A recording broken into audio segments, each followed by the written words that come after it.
What do you make of a Tank? Lamont Roach. I'm Lamont Roach. We've been cool since we was in the amateurs. So Lamont, I always knew Lamont was, he wasn't coming to lay down.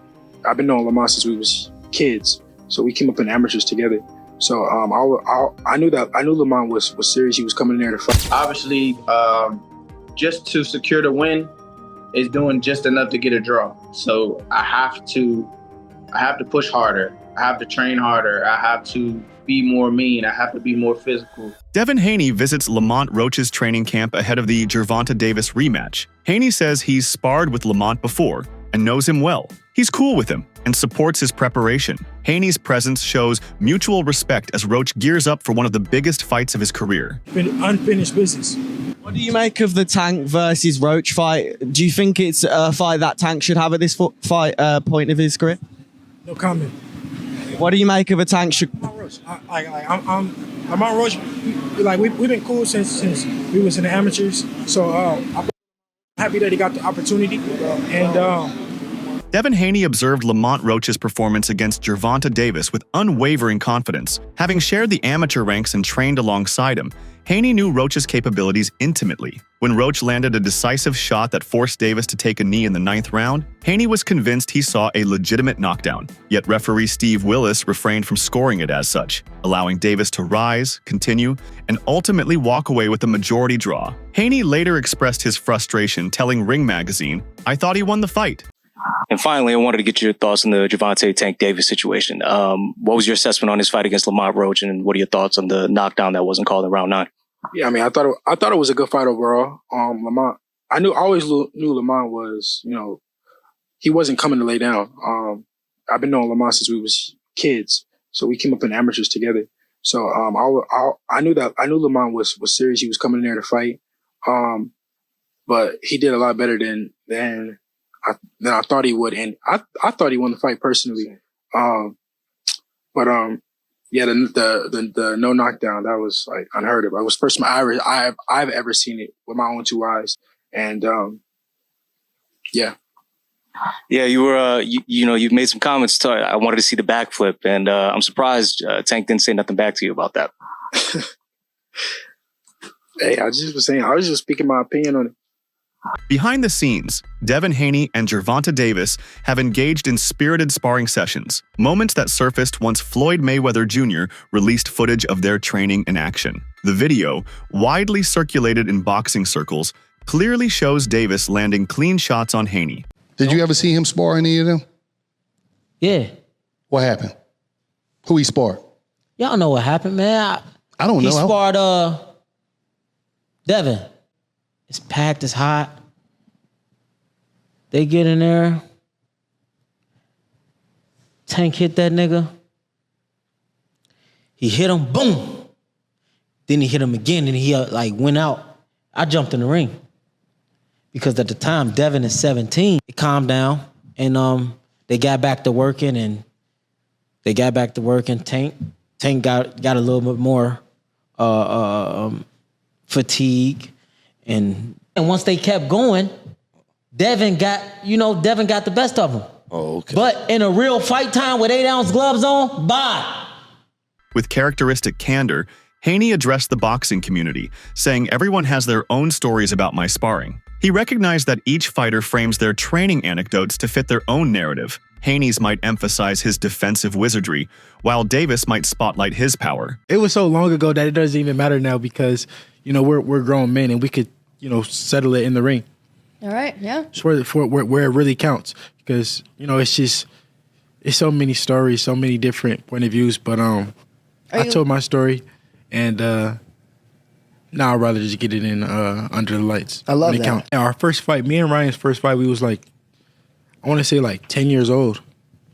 So we've been fighting since we was young kids. So did you ever build a friendship, or was it just always a competitive? The rapport between Haney and Roach extends beyond the ringside. When Haney took legal action against the use of performance-enhancing drugs and publicly criticized Ryan Garcia as a cheater, Roach quickly aligned himself with Haney's stand. "Ryan is a cheater," Roach echoed, lending vocal support to Haney's stance. Their alliance demonstrates solidarity, not only in competition, but also in principle. It's a powerful statement. Two elite boxers standing by each other in matters of integrity, sending a message about preserving the sport's fairness. Their unity reinforces mutual respect and shared goals. I'm not too into the political side or whatever they got going on. I think Brian's a cheater. I speak out against that. That's dirty. I don't care about nothing else that's dirty in our sport. Our lives are at stake. Whatever actions he's taking up against him outside the ring, I don't got nothing to deal with. I don't got nothing to think about or talk about on his stance. That's his decision or whatever the case may be. Footage from Lamont Roach's current training camp captures a fighter delivering peak performance without compromise. In last week's video from his Brooklyn camp, Roach is seen moving with tight footwork, crisp defense, and sharp jabs. Every round of sparring is treated like a career-defining moment. There's no room for complacency. Instead, he cultivates discipline and resilience. For Roach, every jab, counter, and combination is an opportunity to avenge the controversial draw, to prove critics wrong, and to cement his status as a legitimate contender in this rematch. Yes, sir. Come on, quick. Drop those hips. Nice. Come on. Give me that explosion. Rip. Good. There it is. There it is. Come on. 10 seconds. Breathe. Come on.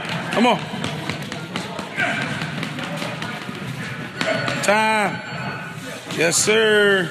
Roach has taken an introspective approach in this camp, focusing on maximizing each punch's impact. Technical breakdowns show him not just throwing more volume, but training with intentional aggression. He's working on punch placement, timing, and output intensity. It's as if he listened to the critique that he did enough but lacked finishing power. Now, Roach appears determined to eliminate doubts. He's training harder, smarter, and with greater emphasis on making his work count when it matters most. I have to come with it all. I have to do more. Obviously, just to secure the win is doing just enough to get a draw. So I have to push harder. I have to train harder. I have to be more mean. I have to be more physical. I have to do a lot. I have to do everything just a little more. And I think that will definitely put me over the hump. And I'm more than motivated to get back in there, get back in the camp, and work hard so I can secure a victory over a pound-for-pound fighter, in which I believe that I am myself. Roach's pedigree traces back to a decorated amateur career marked by national titles and fierce competition. At just 16, he squared off with Gervonta Davis, gaining a rare glimpse into elite-level boxing that few young amateurs experience. That early exposure helped him build a foundation of composure and respect for the craft. Since turning pro, he's leveraged that shaping experience, developing a tightly wound blend of technique, ring IQ, and resolve. With every passing fight, it's clear Roach's amateur roots did more than teach fundamentals. They instilled a belief that he belongs at the top. So, Roach is a hell of a contender, man. Roach had a very impressive amateur record, man, boasting 125 wins and 15 losses. 2 of those losses coming by Tank, man. Also, when him and Tank fought, Roach was 15 and Tank was 16 at the time. 3 years later, 2013, Roach actually won his National Golden Glove Championship. And he was also USA Boxing Youth National Champ as well. Hey, yo, we gonna be checking for any suspicious opponents on Lamont Roach record. He's 25-1 with 10 big wins coming by the way of knockout, my people. He's in the super featherweight division. He's ranked number 14 in the world and number 3 in the USA, my people. He has a WBA title right now in the super featherweight division. He's fighting Gervonta Davis in December, but you know we gotta check how he even got there and how he started his career. His pro debut, he went against Victor. He was 1-3. That's fine. It's your pro debut. First fight as a professional. You feel me? I ain't gonna get at you. Next person was 1-6. Alright, I mean, we ain't do better, but it's your second fight. Like, fourth person was 0-1. That was a little sussy because he ended up 0-10. He never won a day in his life. So he never got his hand raised in a boxing match. You feel me? And then the next person, he stepped it up, though. He went to undefeated. It's only 2 fights, but he was 2-0. Then 12-9, that's a journeyman. I'm not gonna lie. 4-2, 3-4, these are looking good. 8-5, that's a journeyman in the making. He got a winning record. Teofimo Lopez has raised doubts about Gervonta Davis's reputation, particularly the value of his knockout wins. He argues that Davis has mostly fought boxers who weren't truly tested or experienced. implying that Davis's record might look more impressive than it actually is. From Lopez's viewpoint, the true measure of greatness comes from facing elite-level competition, and he believes Davis has yet to take on someone who can really challenge him. This criticism adds more fuel to ongoing discussions about Davis's career path and whether he's truly earned his spot among the best.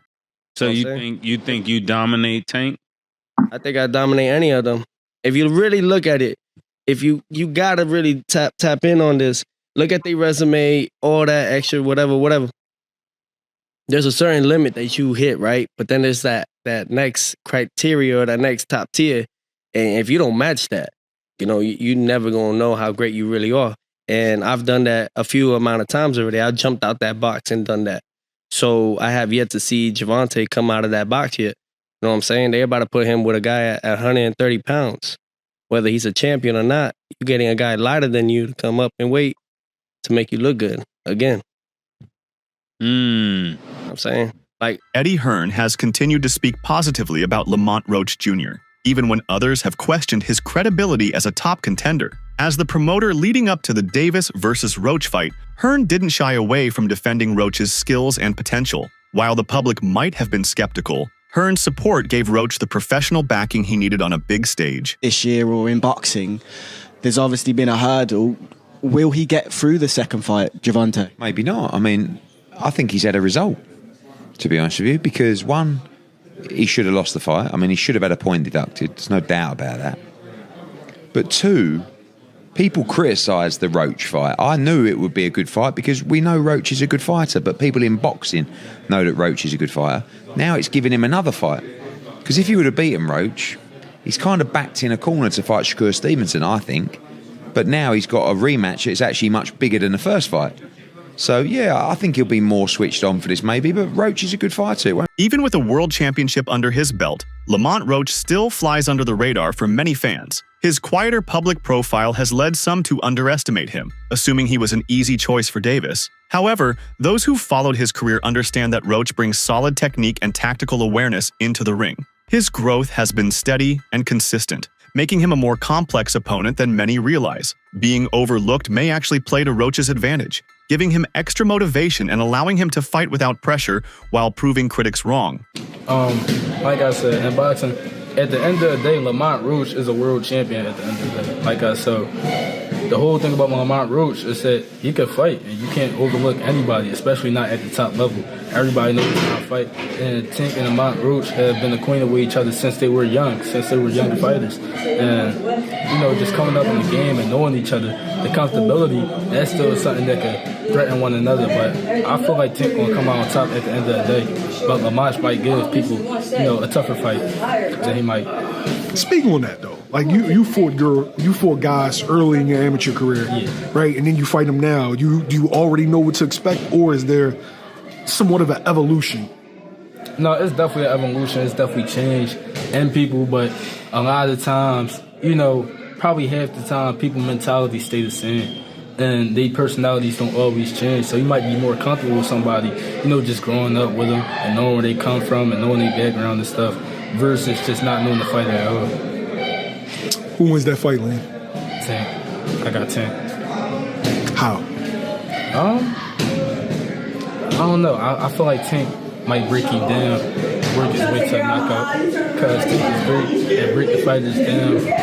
Just punches his way into it, boxes his way into it. So, as the rematch approaches, Lamont Roach appears composed and ready. His training clips and recent interviews show a man who believes in his skill set and his chances against Davis. Roach doesn't come across as someone just happy to be in the ring. He's genuinely preparing to take control of the moment. The way he speaks and carries himself reveals a fighter who isn't intimidated by past results and is ready to change the outcome in his favor. His confidence sets the tone for what could be a very different fight this time around.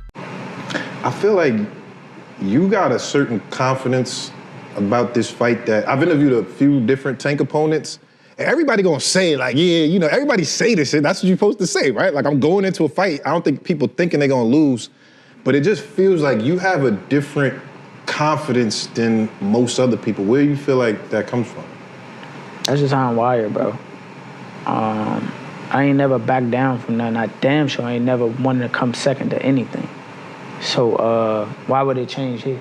Roach's father and trainer have recognized the work his son has put into camp.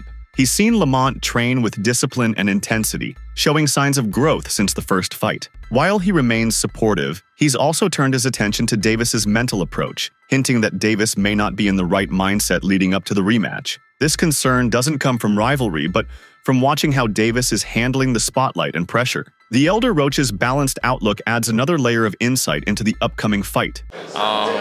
Like I expected, but I knew my son was game. Training camp, he was so focused and locked in. I knew that we was gonna put on a great performance, and it was kind of like stolen away from him a little bit with the decision. But the world got to see how good he is, so that's the plus to come out of this. So he really stamped himself in the boxing world more so with this performance. So like I say, that's why it's bittersweet. Is it we get it. We talked to the team, you know, he fresh off this fight just like everyone else, you know what I'm saying? He might be talking off some whispers or things like that, but I don't know his plans. I don't know his management team and stuff like that, but I know the fans want the rematch, and he should get the fans what they want. Do you think we could see a rematch take place back in Washington now? That'd be great. Why not? They just broke the Barclay gate, so I think it'll sell out fast back home.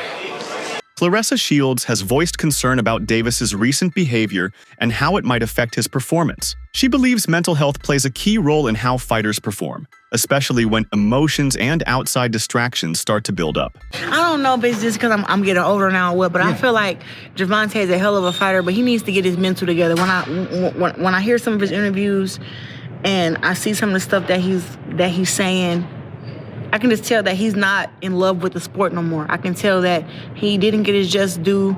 I mean, it was crazy to hear that he said he got evicted out of a house or something like that. And I was just like, what in the world? And like that type of stuff when you've been fighting and knocking people out and fighting main events. I mean, he fought four main events here at T-Mobile against some of the best fighters. And it's just like, to see that he got evicted from his home and all this other stuff.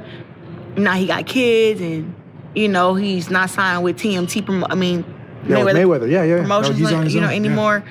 It's like when I hear him talk, he's like he want to be a nicer guy for his daughters, and he don't want to be therapy. I think he would be better, and even a better fighter if he went and did therapy like ASAP. Because I can just tell like he's a little sad, he's a little depressed, even before this fight. You know, so I think it'd be a better fight. I think that Lamont has the mental edge. I think anybody right now would have the mental edge over Tank because, to me, he just needs to take some serious time to, like, you know, deal with whatever he's having to deal with. Nobody knows what it is, but I mean, me being a fighter, I have done plenty of camps where I was depressed and where I was going through anxiety. So it's not an easy thing to get over, especially when you don't have the support from certain people that you used to have. You're not motivated and stuff like that. So it can be very, very tough. So I just hope that he gets the help he needs. And I think Lamont Roach did a great job that fight. I think if he'd been a little bit more aggressive, he could have really won, like a unanimous decision. But he kept stepping off the gas. So, I mean, now that he can take Tank punch, I think Lamont will be even better in the rematch because he's going to take his punch, he's going to get those. In looking back at the first fight, Coach Bernie pointed out moments when Roach could have taken more control. He believes Roach fought well, but left some opportunities on the table. This time around, Bernie is pushing for a more assertive strategy, one that not only maintains defense, but actively seeks to dominate the pace. Adjusting tactics will be key, and Bernie's feedback is designed to give Roach a sharper edge. It's not about changing who he is as a fighter, but enhancing the qualities that can win close rounds and swing the rematch in his favor. Documentary, you know, but he did good, Lamont Roach. But only thing, like I say, if he gonna go back and wish he threw his hands more, he might start getting mad at himself and realize that he when he watches the fight, it feel good to hear everybody say that. But when you go watch the fight and you realize, I let him slide too much. Like even the last round, he's standing there posing, looking at the man like and then he got caught with a jab. That wasn't good. So, you know, you talked about the takeaways of you know, how Lamont could be better in the rematch. And you're the second person that alluded to that. Tell me, what do you see in Lamont in the rematch that he could be more successful? That's it for today's video. Stay tuned until next time.